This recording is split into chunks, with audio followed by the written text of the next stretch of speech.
Senator Ruston. Thank you very much, President.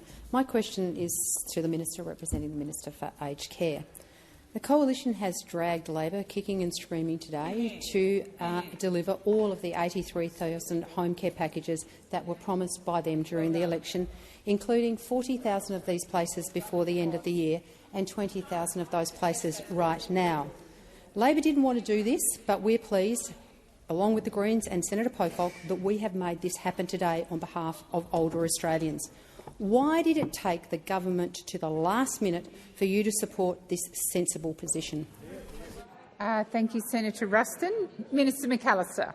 Thank you very much, President. And the government is very pleased to have worked with the opposition and indeed with parliamentarians from across the parliament, both on the first round of legislative reforms that will usher in the new aged care arrangements from the 1st of November, and also the bill that is before the parliament now.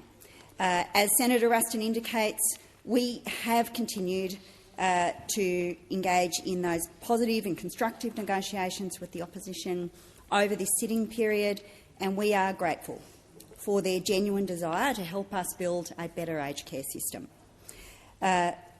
We also, of course, now and always listen to older Australians, because this is about them. Older Australians deserve our support. They deserve the very best aged care system that our country can deliver, and that is what we are determined to bring into being. We know that there is increasing demand on the aged care system, and we will continue to see that as our population ages. To keep up with increased demand, the Albanese government is bringing forward the release of the 83,000 additional home care places. We will make an extra 20,000 home care packages available in the next 8 weeks until the new Aged Care Act comes into effect. Once the new Support at Home program comes into place, we will provide support to a further 63,000 extra older Australians in its first 8 months by the 30th of June 2026. President, this is a responsible decision. It is a decision that will deliver more care faster to older Australians who need it most, while maintaining the medium-term fiscal save that was a key pillar of our aged care reforms last year. Minister. Senator Ruston, first supplementary. Thank you. The Minister for Aged Care has repeatedly claimed that there were, and I quote, around 87,000 Australians waiting for a home care package. But this morning in the Senate, under pressure from me, you confirmed that there were 108,924 elderly Australians waiting for the care that they've been assessed as needing on the 31st of July 2025. Minister, for how long have you been holding this information? Thank you, Senator Ruston. Order. Order on my right. Minister McAllister. Thank you very much, President. Well, as I answered in response to questions from Senator Ruston this morning, the government's preference is to provide information that has been quality assured. And it's on that basis that the government has provided the numbers which were relevant in March. Senator Ruston asked me a very direct question about updated numbers this morning, and I do need to provide a qualification in relation to those. That data has not been screened, it has not been quality assured, and it may be subject to change. Our preference always is to provide information to the Senate that is accurate and relevant, and that was the basis on. Senator Ruston. On a point of direct relevance, I was just keen for the Minister maybe to go to the question. Order. I was just asking how long has she known about the information that was provided this morning? Thank you, Senator Ruston. The Minister is being directly relevant to the question. Minister, have you finished? Thank you. Senator Ruston, second supplementary. Minister, could you please explain why the Labor Party voted against the immediate release of 20,000 home care packages this morning in the chamber?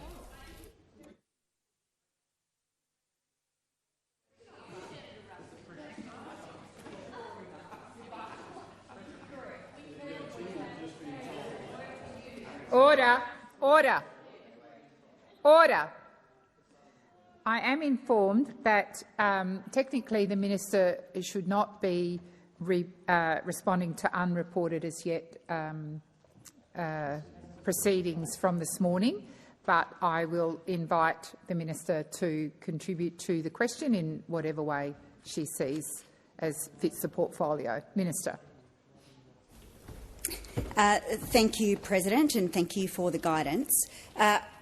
Senator Ruston, I think the best way I can answer your question is this. From the very outset, we have sought to work with the opposition on the reform of the aged care system, and there's good reason for that. Senator Ruston.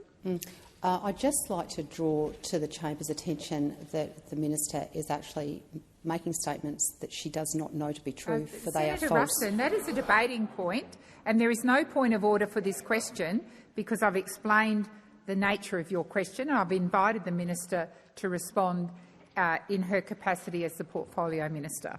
Minister McAllister.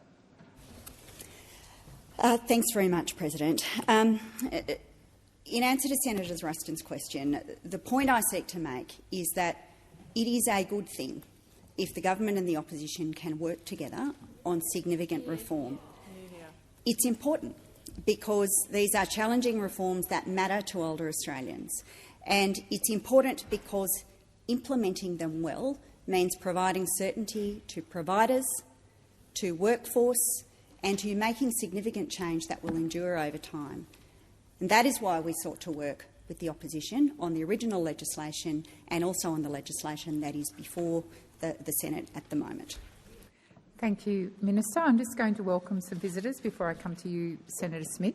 So I draw to the attention of honourable senators presence in the gallery of a delegation from the Parliament of Kiribati, the Public Accounts Committee, led by the Chairman, the Honourable Mr Toviga.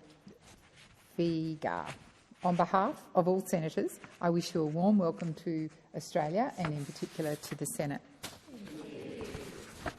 Senators, I also draw to the attention in the presence of the gallery of a Senate delegation from the France-Australia Parliamentary Friendship Group.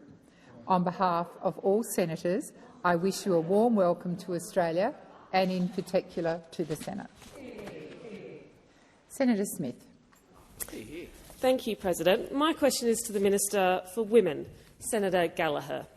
This week is Women's Health Week, and Minister, for too long we know women's health has been ignored.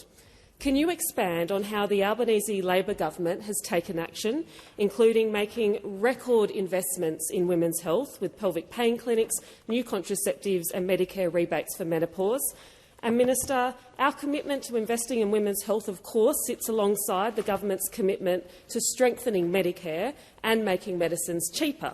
How are Australian women benefiting from the government's investments in women's health? Thank you, Senator Smith. Minister Gallagher. Thank you very much, President. I thank Senator Smith, and I'm so pleased that Senator Smith asked me this question because it gives me the opportunity to place on the record and acknowledge the work that she did in the previous term in the area of women's health, in particular with a focus on perimenopause and menopause. And it's a direct result of some of the work that Senator Smith did that we are able to incorporate some of the measures that we've had and we are implementing in this term of government. So Labor's this week is National Women's Health Week. It's a nationwide campaign with events focused on improving women's health. I'd also like to acknowledge the work of the member for Cooper, I think, Ms Carney, on the work she did on the women's health package in the lead-up all throughout last term. But over the last term, we've opened 22 endometriosis and pelvic pain clinics across all states and territories. We've also listed new contraceptives on the PBS for the first time in 30 years, hard to believe. Yaz and Yasmin on the PBS from the 1st of March and Slinda from the 1st of May. We've listed new menopause therapies on the PBS for the first time in over 20 years, so Prometrium, Estrogel and Estrogel Pro on the PBS from March the 1st. We've established a new Medicare rebate for menopause health assessments, and over 20,000 women have undergone a menopause health assessment covered by Medicare since they became available on the 1st of July. We've made longer gynaecology consultations cheaper through 2 MBS items from the 1st of July, which allows for consultations of 45 minutes or longer, which allows those complex conditions that women may have to be addressed by a doctor. We are also opening a further 11 endometriosis and pelvic pain clinics. We're making LARCs insertion cheaper, so those long-acting reversible contraception cheaper, and we're training more medical professionals in how to do that. Thank you, Minister. The time for answering has expired. Senator Smith, first supplementary. Thank you, President. Women across Australia often face barriers to diagnosis, and they face higher costs when it comes to accessing the care that they need and deserve. How will Labor's Cheaper Medicines Bill, passed earlier this week, help women with the costs of their health care? Thank you, Senator Smith. Minister Gallagher. Thank you. And Senator Smith is correct in linking the women's health package along with those other measures going into cheaper medicines and the bulk billing incentives and the increases we've put in there. New figures released today show that hundreds of thousands of Australian women are already accessing cheaper medicines and better health care thanks to those measures. Since announcing the women's health package earlier this year, so just in the last 7 months, more than 365,000 women have accessed more than 715,000 cheaper scripts for oral contraceptives, menopausal hormone therapies and endometriosis treatments that were listed on the PBS. Before the listings of Yaz, Yasmin and Slinda on the PBS, women were paying about $380 a year for their contraception. Now they are paying less than half, $126.40 or just $30.80 with a concession card. Before the listing of Estrogel, Prometrium and Estrogel Pro, women might have paid up to $670 a year. They are now paying $31.60 per script. Answering has expired. Senator Smith, second supplementary. Thank you, President. The Albanese Labor government is investing in perimenopause and menopause, periods and contraception, endometriosis and adenomyosis. The government is listening to women and investing in health support for all stages of life, but of course not in isolation. How will broader investments to strengthen Medicare also support women to access the health care that they need? Thank you, Senator Smith. Minister Gallagher. Thank you. And as Senator Smith points out, we are looking at how we can bolster and strengthen women's health care across the board. So it's not just in those specific clinics like the endo clinics or in specific medicines, but it's across the board. We are looking at how we can make sure that women get the health care they need, when they need it and where they need it. We've already seen how women are benefiting from the 60-day dispensing and through lowering the price of medicines. We know that women visit the GP more often and often have higher out-of-pocket costs, and they will be a big beneficiary from the biggest investment in bulk billing, which will start from the 1st of November. We'll also open 50 more Medicare urgent care clinics, so 4 in 5 Australians will live within 20 minutes of an urgent care clinic across Australia. These will support women and their families to access the care they need when they need it. And we're also, of course, investing $1 billion to deliver more free public mental health services, which will also support women, including younger women. Senator Cash. Thank you, President. And my question is to the Minister representing the Prime Minister, Senator Wong. There are reports that a number of individuals associated with the Islamic State terrorist group ISIS will be returning to Australia. Many of these individuals made the conscious decision to wilfully abandon Australia to join the ISIS death cult, a group which committed genocide against Shia, Christian and Yazidi communities, murdered large number of civilians and used rape as a weapon of war against women and girls. Is the government aware of how many individuals associated with ISIS are intending to return to Australia from Syria? And does the Prime Minister support these individuals coming to Australia despite their links to terrorism? Thank you, Senator Cash. Minister Wong. Thank you, President. I understand that the Minister for Home Affairs has provided comment to the media. I can indicate that we obviously are aware of media reporting. The Australian government is not providing assistance and is not repatriating this cohort. Senator Cash, first supplementary. Can the government guarantee that none of the individuals who made the conscious decision to wilfully abandon Australia to join the ISIS death cult have committed any terrorist acts, have had any association with terrorism or have any ongoing links with extremist groups? Senator Wong. Well, Senator, I think that question doesn't follow from my answer to the primary. The government is not repatriating this cohort. Senator Cash, second supplementary. Can the government guarantee that in the event that these individuals do return to Australia, that all of the individuals who have associations with ISIS will be monitored by our security agencies?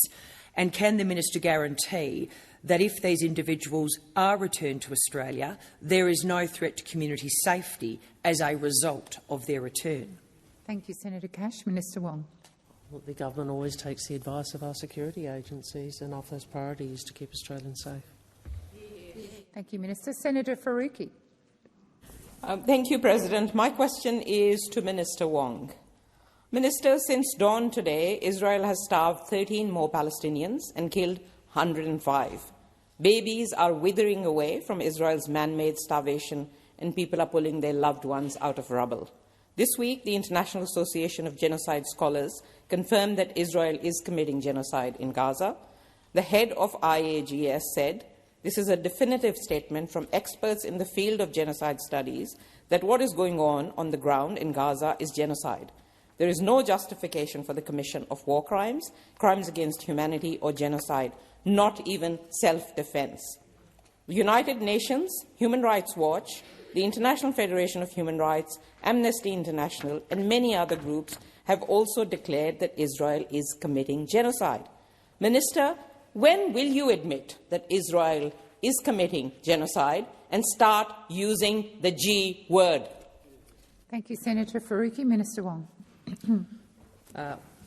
Well, Senator, like you, we want to see a ceasefire, and I hope, like you, we want to see a pathway to a Palestinian state, because that is the basis of security and peace for both Palestinians but also Israelis.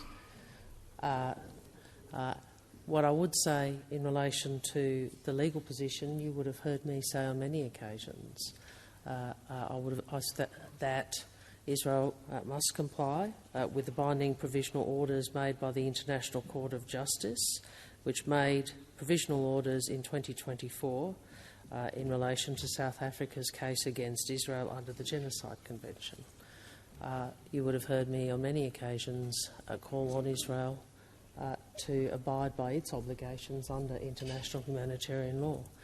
What we would say in relation to this latest report is that the Israeli government should take this resolution seriously, just as they should take seriously all of the calls from the international community to comply with international law. That has been our consistent position. It remains our consistent position. We will continue to advocate in accordance with international law. Thank you, Senator Wong. Senator Faruqi, first supplementary. Minister, the Genocide Convention, which you mentioned and to which Australia is a signatory, not only requires states to take action when a genocide is occurring, but to prevent it from occurring and ensure that states are not complicit. 13 states have already recognised Israel's genocide and resolved to take action to prevent genocide through the Hague Group. How long will you be a bystander without taking any concrete action against Israel's genocide of Palestinians? Thank you, Senator Faruqi. Minister Wong. It's disappointing that Senator Faruqi takes the approach she takes. She knows that this government has been steadfast in our calls for the observance of international humanitarian law, and she also would have seen some of the response from members of the Israeli government when I have done that. And when we have done that, you would have seen the response. We have been very clear about our position on international humanitarian law. We believe it is in Australia's interest to continue to assert that position, and we will go to the United Nations this month, and we will work with others to recognise the State of Palestine, because we are working with others in pursuit of peace. Thank you, Minister. Senator Faruqi, second supplementary. Minister, former Human Rights Commissioner Chris Sidoti yesterday said, "What is the alternative to a functioning international legal system? The only alternative is that might is right, the law of the jungle." the replacement of a rules-based international order with a fools-based international order. Yet, Minister, you stand here and gaslight us every time we ask you to take action. Will you abide by international law, or will you continue to shield Israel and support tyranny? Thank you, Senator Faruqi. Minister Wong. We are doing none of those things, and it really, on something as important as this, Senator, I do not understand why you feel the need to engage in personal attacks and the demonisation of others in pursuit of your own political objectives. I think it is objectionable. What I would say is this. I would invite you, Senator, to read many of my speeches about international law and the international rules-based order. What I have said repeatedly is that Australia has an interest in advocating for the rules-based order, whether it is international humanitarian law or the law of the sea in the South China Sea. We have an interest in that, and I've made actually precisely the point you avert to, that in the absence of that, we have an international system which is run by power alone. And as a middle power, that is not in our interest. So what we do, whether it is the law of the sea or what we do with others, is to continue to advocate for that system. Thank you, Minister. Sorry. The time for answering has expired. Senator Mulholland. Thank you, President. My question is to the Minister for Indigenous Australians, Senator McCarthy. We know food prices and availability are major issues for remote First Nations communities. The Albanese Labor government is committed to delivering cost-of-living relief to First Nations Australians in remote communities. Can the Minister update the Senate on the progress of the low-cost essentials subsidy scheme? Thank you, Senator Mulholland. Minister McCarthy. Thank you, President, and I thank Senator Mulholland for a question. A proud Queensland senator, and I particularly thank Senator Green for her advocacy on this issue as well. Senator Green and the now new member for Leichhardt went to that election promising cost-of-living relief in remote communities. Well, President, today I can advise the Senate that we are delivering on our cost-of-living promise to remote communities, including right across northern Queensland. Our low-cost essential subsidy scheme is seeing the cost of 30 essential items slashed. The scheme ensures that these 30 essential items are comparable to prices in cities. The expected savings for remote consumers on these items are up to 50%. And I can inform the Senator that residents across the Cape York, and here I go, in Bamaga, Cowan, Cowan-Yarma, Lockhart River, Mapoon, Napranum, Pomperau, Wudjil, and even in the Torres Strait, Senator, Thursday Island, Boigu Island, Hammond Island, Coconut Island, Horn Island, Mabuiag Island, and also in Doomadgee and Palm Island. In over 30 stores around northern Queensland, we are delivering cost-of-living relief. Remote stores will be offering cheaper groceries, providing cost-of-living relief, and food items that have been made cheaper include tinned veggies, canned fruit and rice, and along with everyday items such as nappies and toilet paper. And the Albanese Labor government is investing $50 million over 4 years to improve remote food security, including reducing the cost of essential items in up to 152 remote stores across the country. Thank you, Minister. Senator Mulholland, first supplementary. I thank the Minister for the update on the low-cost essentials subsidy scheme. I know the scheme will make an enormous difference in regions like the Cape York and Torres Strait, as you've outlined. We also know the high cost of food in remote stores is linked to high levels of food insecurity and preventable nutrition-related disease. How does this scheme support healthy eating and contribute to positive health outcomes as part of closing the gap? Minister McCarthy. Thank you, President. Well, the Albanese Labor government worked in partnership with the states and territories, and I do thank the states and territories who've worked very closely with me to ensure that this is occurring in our remote stores right across the country, and especially there in Queensland, to develop a national code of practice for remote store operations. This code works alongside our low-cost essentials subsidy scheme, President, to deliver better health outcomes for Indigenous Australians in remote communities. It establishes minimum standards for remote stores across operations, health and governance.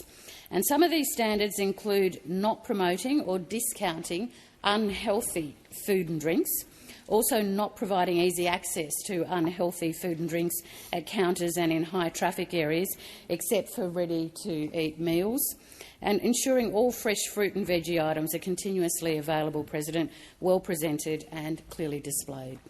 Thank you, Minister. Senator Mulholland, second supplementary. Thank you, Minister, for outlining the cost of living impacts and health impacts of this policy.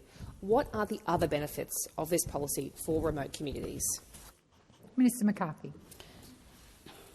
Well, President, the Senate might notice a return to a theme in this response. Yes, Senator, there is another benefit with this policy, and it's an important one, and that is jobs, jobs, jobs. Yeah. Jobs, jobs, jobs. Not only are we subsidising essential items and creating minimum standards in stores for health outcomes, we are funding the creation of an in-store nutrition workforce. So this means we will create jobs, real jobs, and equip locally engaged workers with the skills to build healthier retail food environments and provide informed advice to customers on healthy food purchases. We know Indigenous Australians in remote stores receiving advice from trusted people in a supportive and culturally appropriate environment are more likely to make healthier purchasing choices. So this will have a positive impact. Certainly this is what we want to be able to monitor going forward in terms of health outcomes, and we've got a plan, President, and we are delivering on it. Thank you, Minister. Senator Tyrrell. Thank you, President. My question is for the Minister representing the Minister for Social Services, Senator Gallagher. Last Wednesday I raised the question on the unfair classification of twin births as a single birth rather than a multiple birth. The multiple birth allowance was introduced in 1985, to quote a former minister, in recognition of the extra costs faced by parents following simultaneous birth, as well as the indirect costs of reduced workforce participation. Minister Farrell last week agreed that multiple means two or more. You agree that parents of twins face extra costs. You accept they have reduced workforce participation. How does it follow that the logic that justifies additional support for parents of triplets does not also justify additional support for parents of twins? Thank you, Senator Tyrrell. Minister Gallagher. Thank you very much, President, and I thank Senator Tyrrell for the question. As Senator Farrell said last week, we do recognise that the government recognises that families do face unique challenges when having multiple births, including the families of twins, and those births, while time for much celebration, often involves increased costs of raising children and placing pressure on parents around re-entering the workforce. And I've had the opportunity here to meet with the Multiple Birth Association when they come to town. There are a range of payments available and assistance available to the parents of twins. In relation to the specifics of why there's a certain interaction between twins as opposed to triplets, I would have to take that on notice and see if I can come back. I imagine there would have been, when it was designed, there would have been reasons around that, but I don't have that information in front of me. But I can say that parents of twins can, of course, access family tax benefit payments, both A and B, newborn supplement and newborn upfront payment. Parents of twins will also, of course, receive and the benefit of the expansion of PPL, and parents can also access both the PPL and family tax benefit supplements, like the newborn supplement and the newborn upfront payment, at the same time. This provides an additional $2,735.05 for parents of twins. This is not available to parents of one child and is specifically designed to provide additional support to families of twins. The multiple birth allowance payment recognises that families with 3 or more children born at the same time face disproportionately higher costs across their children's lives, as well as making it harder to work. But if there is more information I can provide around the history of that, I will. Answering has expired. Senator Tyrrell, first supplementary. Thank you, President. I received correspondence from the former minister who stated, Extending the multiple birth allowance would represent a significant increase in family assistance expenditure and would need to be balanced against other priorities to align with the government's responsible management of the budget. Minister, am I correct in understanding that the government's current position is that 98% of multiple births should be ineligible for multiple birth allowance because it would be expensive to support them? Thank you, Senator Tyrrell. Minister Gallagher. Well, I think in my earlier answer I went through the payments that are available to the parents of twins, which is extra in the order of $2,735.05 that are not available to parents of one child. So I think there is definitely a recognition there of the additional financial support from the government. So I don't accept the proposition put forward by Senator Tyrrell. And I think the multiple birth allowance payment, so the origins of that, is to accommodate births of 3 or more children born at the same time. I think the parents of twins accessing some of those other payments at the same time, that they can receive them for both babies, is recognition that there are extra costs and that those costs can be, in part way supported by the government through those additional payments. Thank you, Minister. Senator Tyrrell, second supplementary. Thank you, President. The then Minister accepted that the costs associated with twins are 5 times higher than that of a single child. Minister, if you accept this fact and you accept that not supporting them financially saves the government money, isn't it also true that the money you're saving comes from pushing the cost onto families who can't afford it? Thank you, Senator Tyrrell. Minister Gallagher. Thank you. Well, no, I don't accept that. I think the government and each budget we look at what we can do to make sure that we are supporting families with cost of living relief, and that's been right at the centre of a lot of the decisions that the Albanese government has taken, whether it be around childcare, whether it be about all of the health investments, whether it be through the tax cuts, whether it be us arguing for higher wages so that people can earn more and keep more of what they earn, but also into those other areas like investments in TAFE and all of those areas too is about supporting families with cost of living pressures. I've gone through the support that can be provided to twins. We always examine this at every budget about what further assistance can be provided, and I have no doubt that Minister Carney and others will be considering the representations from the Multiple Birth Association and the parents of twins. Thank you, Minister. Senator Scarr. Thank you, President. My question is to the Minister representing the Prime Minister, Senator Wong. Senator, I refer to Senator Cash's previous question and reports about the proposed return from Syria to Australia of individuals who made the decision to leave Australia and join the ISIS death cult. It was reported senior federal government officials are assisting the operation quietly in the background and intend to work with families of those in the camps and not-for-profit organisations to issue travel documents and obtain approvals from Kurdish-led authorities and neighbouring countries. I also note in the same article as you referred to, Home Affairs Minister Tony Burke is quoted as saying the government is not providing assistance to this cohort, end quote. Can the government guarantee that no taxpayer dollars are being spent assisting former ISIS supporters or associates to return to Australia? Thank you, Senator Scarr. Minister Wong. Well, President, with respect to Senator Scarr, that is actually the same question the leader asked me, and I can only refer you to that answer. Those reports are not correct, and the government is not providing assistance and is not repatriating this cohort. Thank you, Senator Cash. Senator Scarr, first supplementary. Thank you, President. If I could perhaps be more particular, the report refers to federal government officials assisting the operation quietly in the background and intending to work with families of those in the camps and not-for-profit organisations to issue travel documents. Is any such assistance being provided, or has any such assistance been provided since the last cohort came and were repatriated in October 2022? Thank you, Senator Scarr. Minister Wong. The first set of answers is I refer you to my answer to Senator Cash and my answer to the primary. Your second question is what has happened since 2022.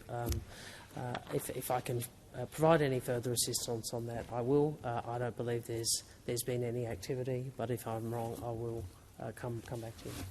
Senator Scarr, second supplementary.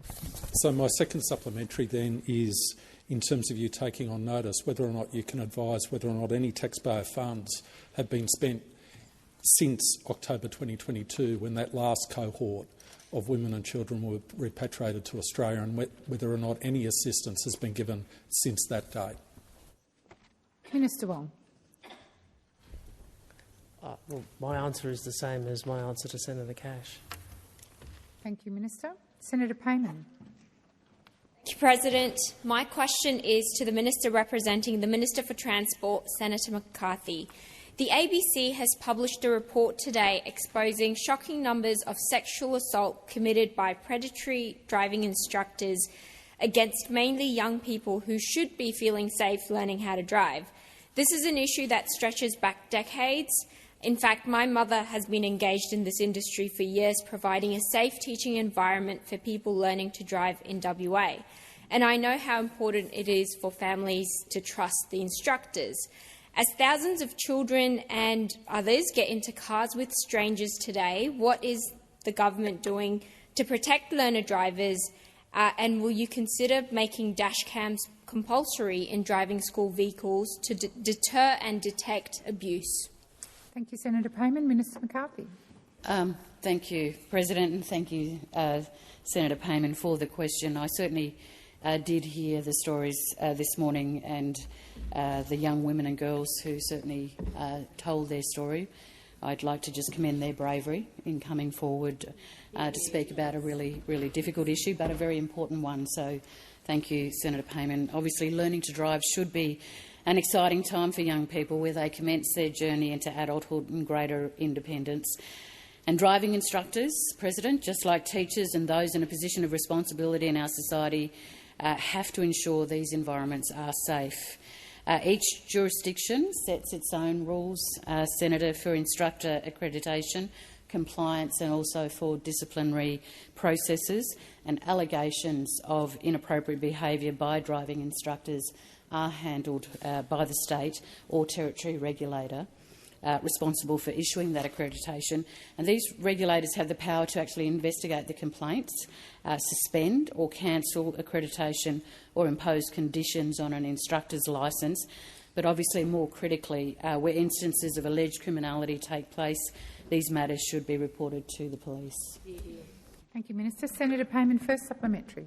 Thank you, President. Thank you, Minister. Given the urgency of this matter, and I understand it's a state matter, as you've mentioned, but will the government act to drive coordinated national reform and place this on the agenda at the next National Cabinet meeting? Thank you, Senator Payman. Minister McCarthy. Thank you, President. Senator Payman, we certainly are taking action at the national level to prevent sexual harassment by creating safer, respectful and more equitable workplaces.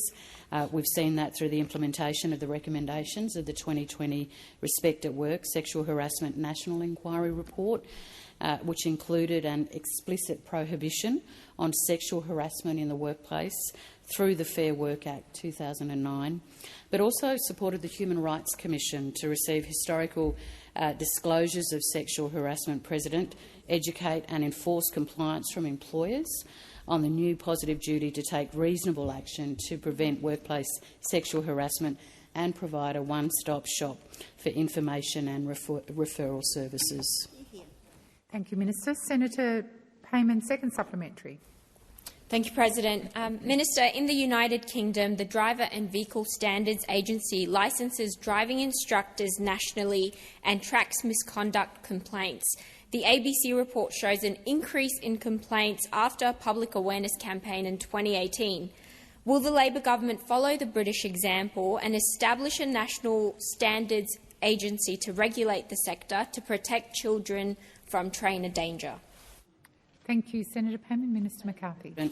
As I said in my initial answer, obviously it is up to the states and territories, Senator, and I am confident that our minister is also having a good look at what's going on here. But as I've said in my previous response in regards to what we are doing nationally, that is important around the issues with sexual harassment.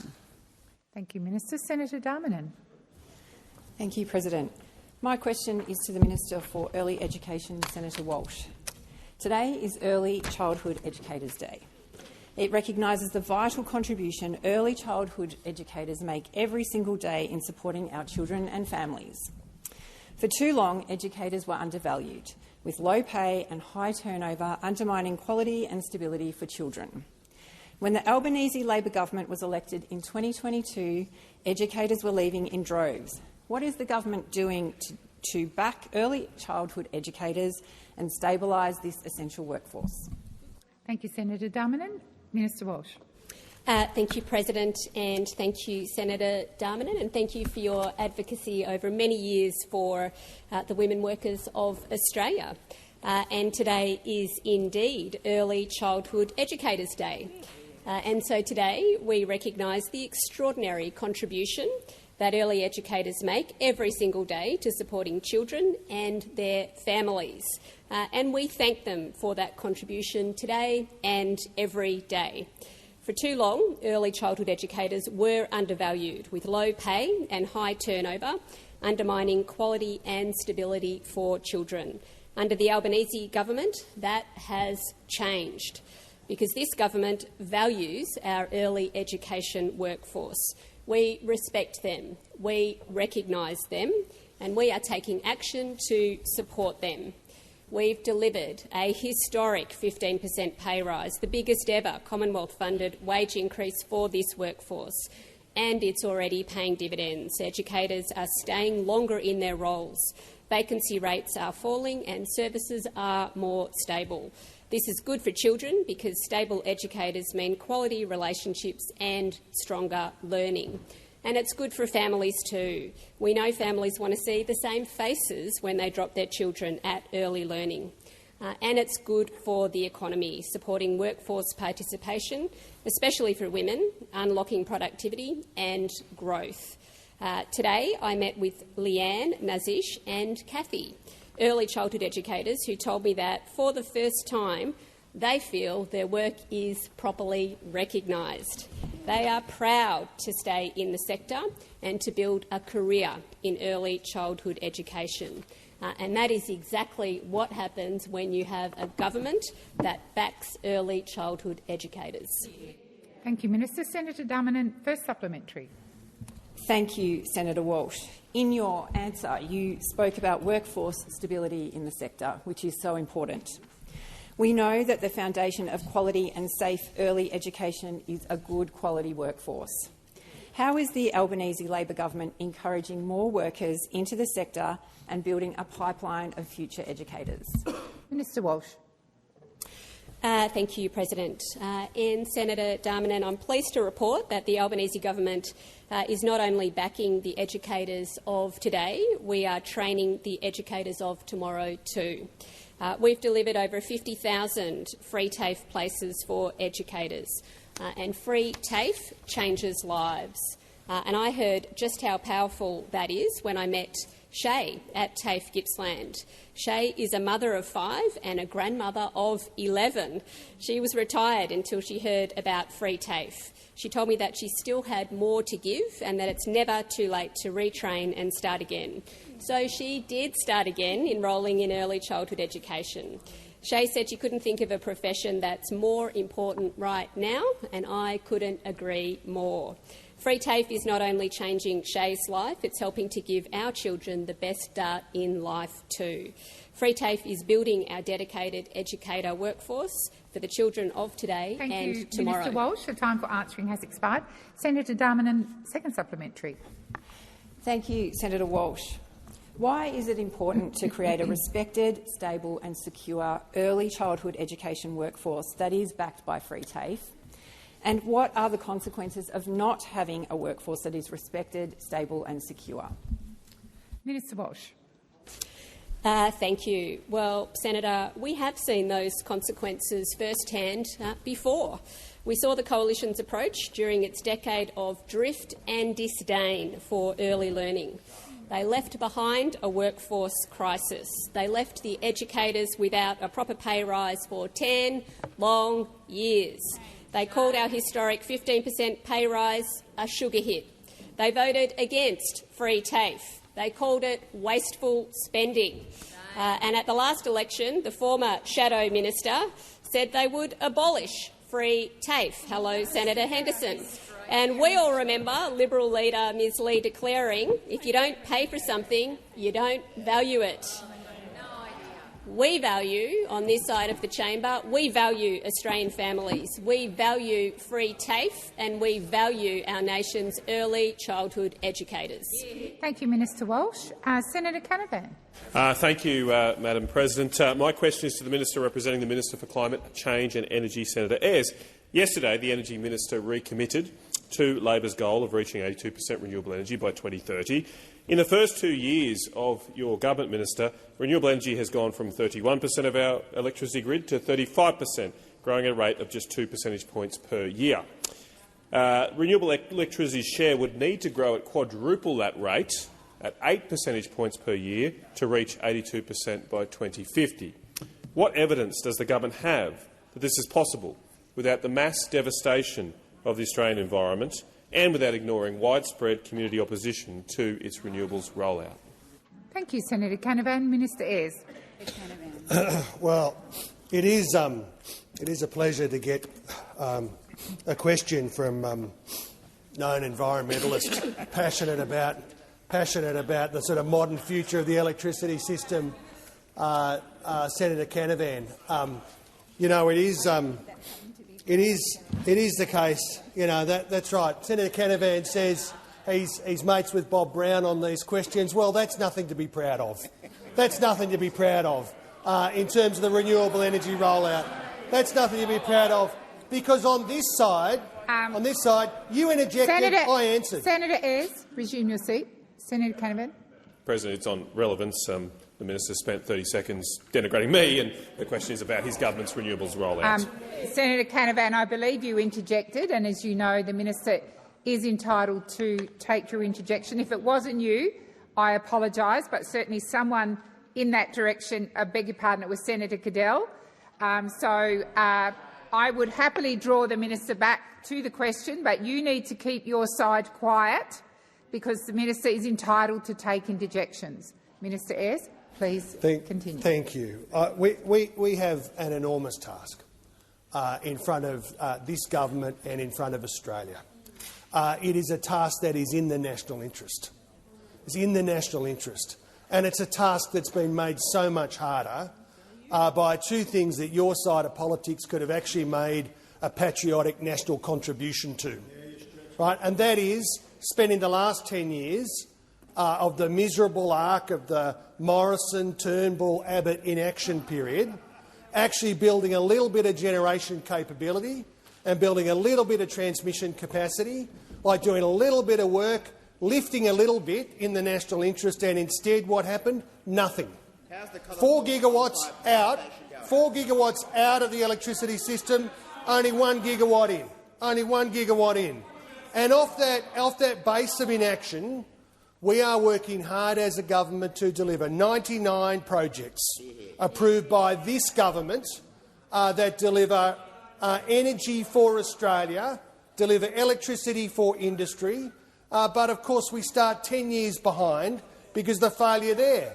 And secondly, wandering around in regional communities using the kind of hyperbole and misinformation, much of it generated from internet offshore extremist politics, Minister Ayres, is not in the national interest. The time has expired. Senator Canavan, first supplementary. Thank you, Madam President. The government's 82% renewable energy target was derived from its Reputex modelling that claimed that Labor's energy plan would lower power bills by $275 a year, which has not happened. Given that the government has distanced itself from this modelling, what additional modelling has the government done to give the Australian people confidence that its renewable targets are achievable? Thank you, Senator Canavan. Minister Ayres. Well, Senator Canavan, one of the advantages, of course, of being in government is that you have all of all of the machinery of government, all the capability of government to make assessments about what is in the national interest in terms of climate change targets and in terms of the delivery of a low-cost, reliable electricity system. And of course, we're ably assisted in that by the new CEO, the new chair of the Climate Change Authority, Mr Keane, a former Liberal Treasurer from New South Wales, who's working with the government, supporting the government's assessments on these, on the ground, in regional communities, working with the electricity sector to make sure that we deliver the best outcome in the national interest. Because we're focused on the national interest, the real national interest here for Australian industry and Australian households. Thank you, Minister. Senator Canavan, second supplementary. Thank you. It's clearly a hit and hope strategy. Last week, Minister, you said in question time that the big obstacle to transmission projects were silly billies stoking fear in the regions. Minister, the Victorian farmer Rachel McIntyre has said that, and I quote, "It is going to be difficult to farm underneath these transmission lines. We have a lot of legal operations we now need to consider, even just to do our daily tasks." Does the minister believe that farmers like Ms McIntyre are an obstacle to the government's plans? Thank you, Senator Canavan. Minister Ayres. No, look. You know, it's like a sort of the old FSB propaganda operation.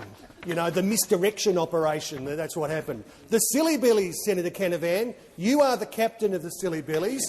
He is the deputy of the silly billies. Minister Ayres, withdraw that comment.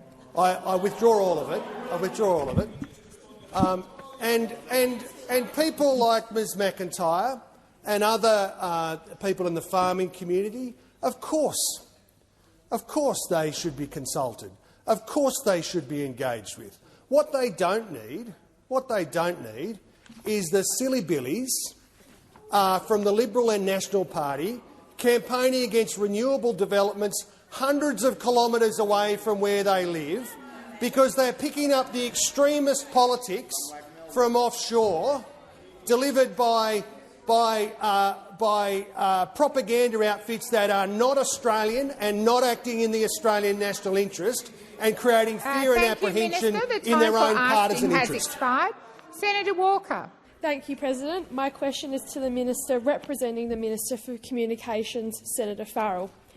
I refer to the Albanese Labor government's ongoing commitment to online safety and the delivery of world-leading social media minimum age limits. How is the government tackling a range of abusive and predatory technologies and taking a new, proactive approach to protecting our wider community from the impacts of stalking, nudity and deepfake apps? Thank you, Senator Walker. Minister Farrell. Thank you, President, and thank Senator Walker for her question and the great work that she's doing on behalf of the people of South Australia. Today marks yet another step in the Albanese Labor government's ongoing commitment to tackle the abhorrent spread of abusive and predatory technology. Alongside our world-leading social media minimum age reform, the government is acting to protect our most vulnerable against deep fake and online stalking apps. We've seen the apps spread at an alarming rate, with one child in every classroom in Australia being the victim of a deep fake abuse. 4 out of 5 of these victims are young girls. It's clear that this abuse is not slowing down either. Recent reports from the eSafety Commissioner indicate that the use of these apps has doubled in the last 18 months, and the harms experienced at the hands of these apps is just too great.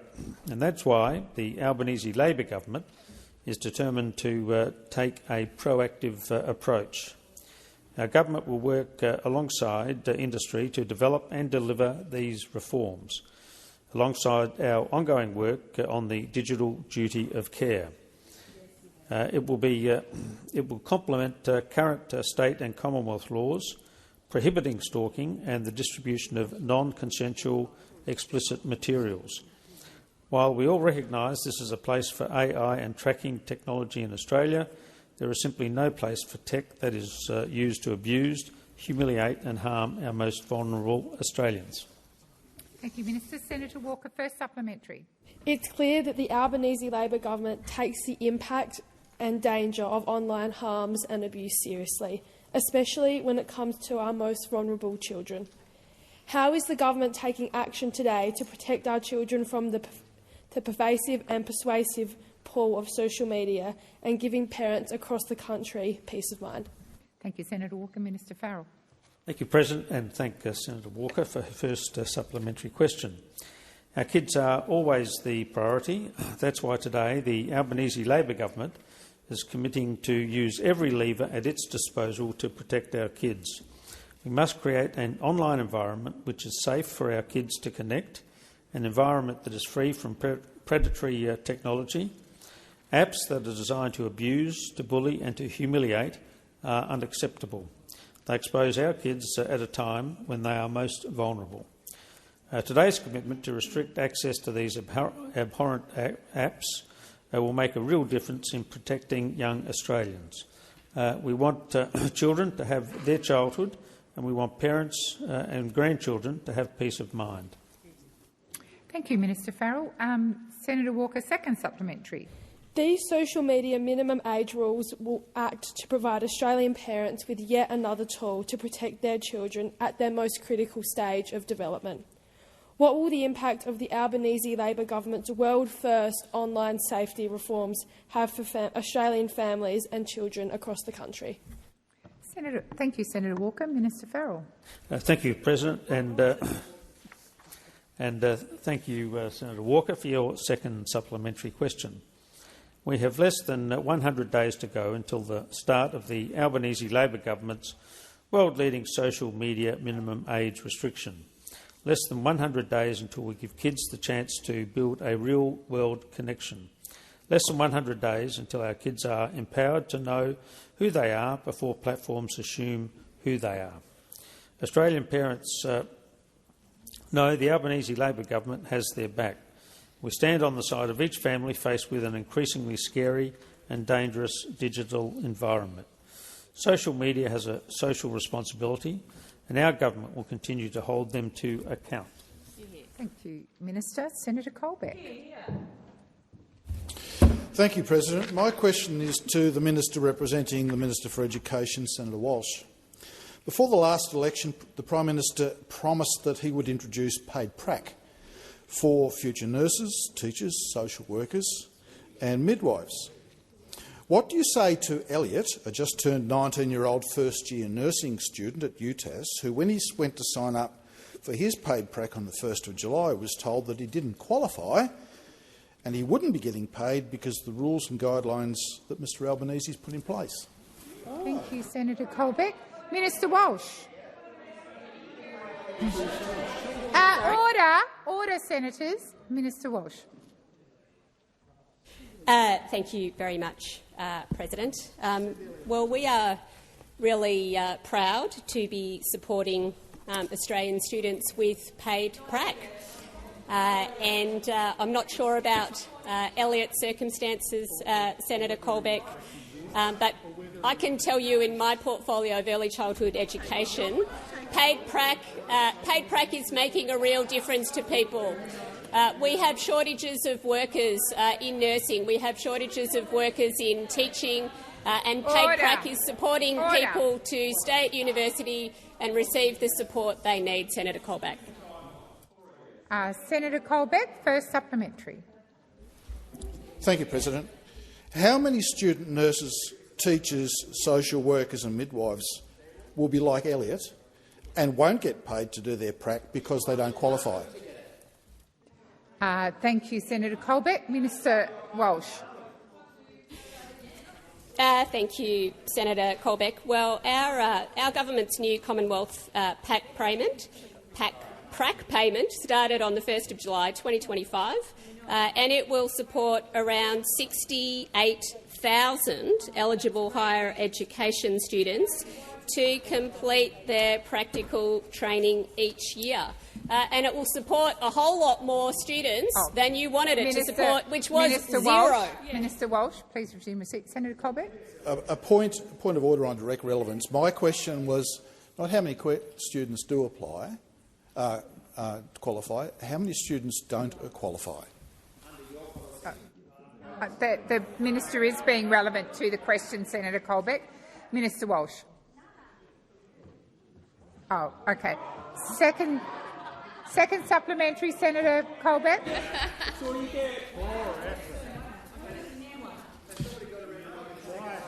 Isn't Elliott ineligible because Labor designed paid prac with a 30-hour rule from 1 July? That means, and a means test that knocks thousands out. Will you fix the guidelines so all mandatory placements in nursing, teaching, social work and midwifery are genuinely paid, as the Prime Minister promised? Thank you, Senator Colbeck. Minister Walsh. Thank you, Senator Colbeck.